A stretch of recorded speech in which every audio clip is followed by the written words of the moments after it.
બનાસકાંઠા દિયોદર તેમજ લાખણી પંથકમાં મધરાતથી વરસાદ વરસ્યો। વરસાદના પગલે નીચાણવાળા વિસ્તારોમાં પાણી ભરાઈ ગયા હતા। ગ્રામ્ય વિસ્તારોમાં પણ અવિરત વરસાદને લઈને ખેતરોમાં પાણી ભરાયા હતા।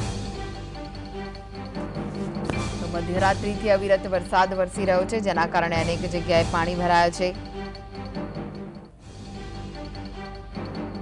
વરસાદના પગલે નીચાણવાળા વિસ્તારોમાં પાણી ભરાયા।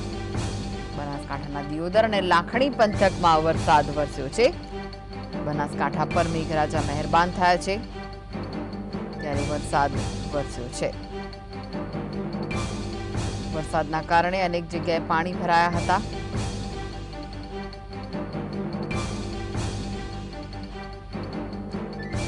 દિયોદર અને લાખણી પંથકમાં વરસાદ વરસ્યો છે। મધ્યરાત્રિથી અવિરત વરસાદ વરસ્યો છે। હવામાન વિભાગે આમ પણ આગામી 7 દિવસ વરસાદની આગાહી વ્યક્ત કરી છે। હળવોથી મધ્યમ વરસાદ વરસી શકે છે, ત્યારે બનાસકાંઠા પર મેઘરાજા મહેરબાન થયા। તો આ વિશે વધુ માહિતી માટે જોડાઈ ગયા છે સંવાદદાતા હસમુખ। બનાસકાંઠામાં પણ વરસાદ વરસ્યો છે, શું વિગતો છે?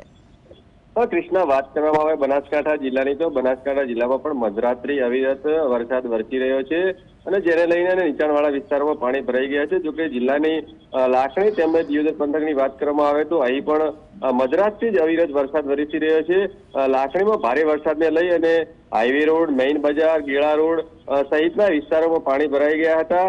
તો લાખણી ગામમાં આવેલી એક કોમ્પ્લેક્સમાં પણ પાણી ઘૂસ્યા હોવાના અહેવાલો મળી રહ્યા છે। જોકે હાઈવે રોડ તેમજ મેઇન બજારમાં પાણી ભરાઈ જવાના કારણે વાહન ચાલકો તેમજ રાહદારીઓને ચાલવા પણ હાલ તો મુશ્કેલી પડી રહી છે। કૃષ્ણા, જી, આભાર માહિતી આપવા માટે।